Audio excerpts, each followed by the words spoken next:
I welcome you all to this video.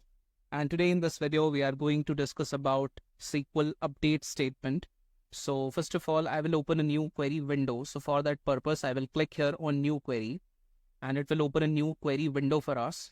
So let's say, let's again, first of all, simply execute the simple select statement to see the data that we have. So we will write select star from and then the name of the table. So the name of the table is dbo.employees. Shift up arrow key, control E. So this is the table that we have. Now in this video, we are going to discuss about the update statement, right? So update statement means we will be making changes to the table. So I do not want to disturb the main table that we are going to use for practicing and for studying. So what I'll do, I will create a hash table. We have already discussed about the concept of hash table. So I'll be creating a hash table and that will be the replica of dbo.employees table. And then we will make updates or make changes to that hash one table, right? In order to load. So what I'll do, I will simply write in line number 5, I will write select all into hash one from dbo.employees. So when I will execute the select statement written in line number 5, it will create a new temporary table with a single pound sign, that is hash one. And this table will be a replica of dbo employees table. We will then discuss about the update statements because I do not want to disturb or make any changes to the main table. So I will simply click on execute and 10 rows affected. It means hash one was created and it is a replica of dbo employees. So press enter, come to line number 7, and now let's run a simple select statement on hash one table. So we can write select star from hash one. If I will now execute the statement written in line number 7, you will see that this is the output that we have, right? Now, let's say we are interested in updating that particular record in this table where department is equal to department is null, right? We do not want that department should be null. So we can write an update statement. And please note one thing, whenever you are writing an update statement, always there has to be a where condition with that. If you will use the update statement where without the where clause, it will update entire table. Entire table will be updated. I'll show it to you with the help of an example. So first of all, let's say we want to update this hash one table where department is equal to null and where we want to change that value from null to let's say HR. So if you will have a look at record number 7, so as of now in our hash one table, which is a replica of DBO employees table, department is null for record number 7, right? That is for employee ID 7. So we will write update. And after writing this update keyword, you have to write the name of the table that you want to update. So we want to update the hash table. So we will write hash one update. And after update, you have to write the name of the table. So here the table that we want to update is named hash one. So I've written update hash one set department is equal to HR where department is null, right? So in this manner, we can write this statement, and this statement that is written in line number 9 to 11 will give an instruction to Microsoft SQL Server that you have to update the table which is named hash one, and you have to set the department equal to HR where department is null, right? So this is the instruction that is being given to SQL Server, and now we will simply click on execute. So you can see one row affected. If I will now run the simple select statement on hash one table, that is select star from hash one, and if I'll execute this statement, it will show us that now there is no such record where department is null. Why? Because we have updated the value in department column where it was null, right? So in that way, we can use update statements.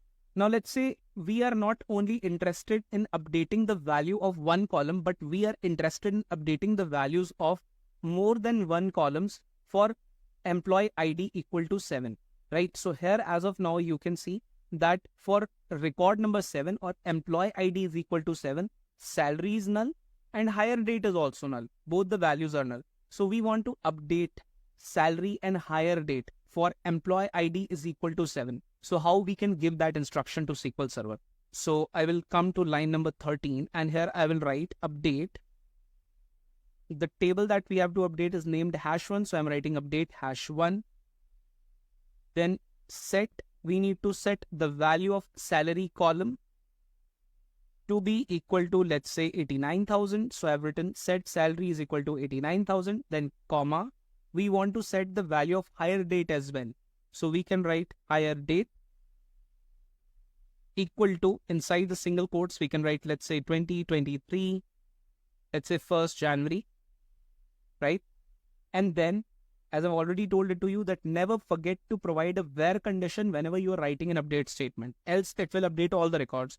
So as of now, I will write where.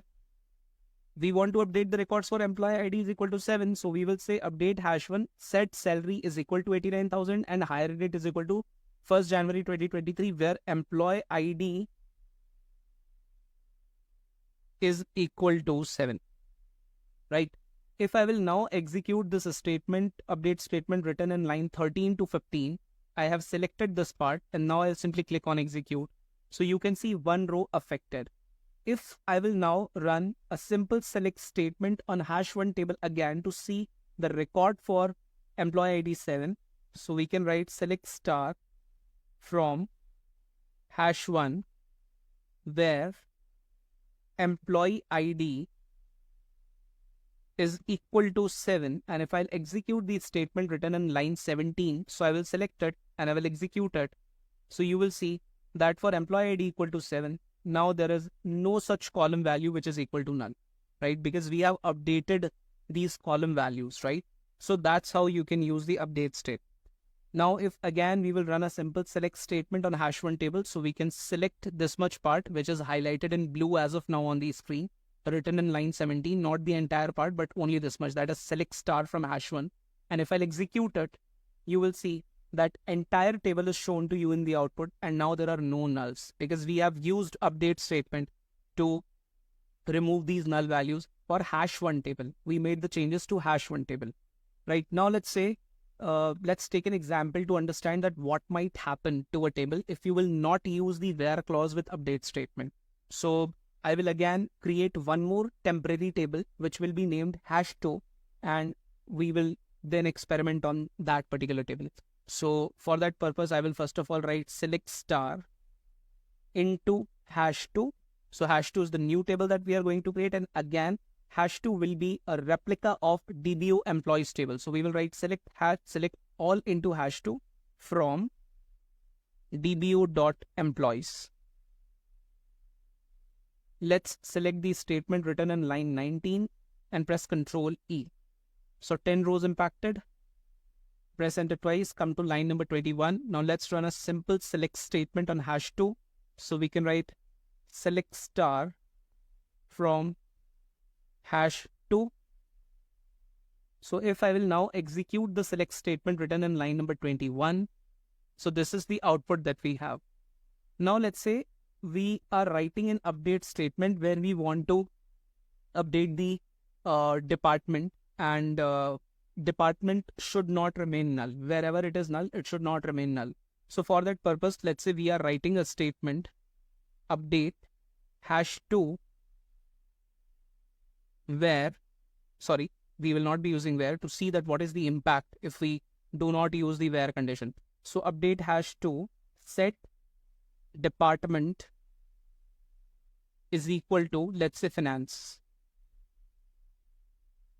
So as of now, you can see that in the hash2 table, there are multiple departments. There is HR, there is finance, there is IT, there is marketing, then there are null values, then we have 0 as well.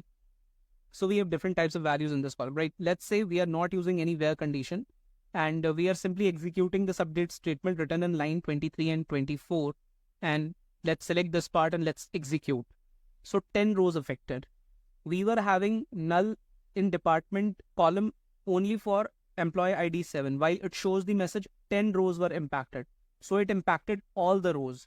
It means the department will become finance for all the rows in hash2 table. So how we will check that? We will execute this simple select statement on hash2 to see that what is the output after running the update on hash2 table.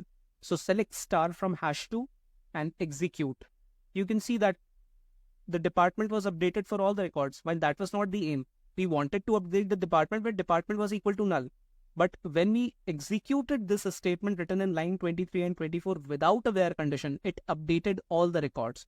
So especially when you are working for an organization, you are working with production, you should be pretty much careful with the where condition, right? The update statements, and in fact the delete as well. We will be discussing about delete as well in the upcoming session. So where condition is a must whenever you are using the update statement and delete. So before even using the delete and update statements, it is always a good practice to run a select statement for that condition, so that you will get an idea of that what are the number of the records that should be updated after running the update. And then the number of the records which are updated or deleted in case of delete should be same as that in the case when you checked the data using the select statement, right? The number of the records have to be same, because no additional records should be impacted by running update or delete, right? So you should keep that in mind. We'll meet in next session, and I hope this video was helpful. You got an idea about that how to use update statements to update the value of single column, multiple columns as well. So I hope this video was helpful. We'll meet in the next session. Till then, thank you. Bye-bye.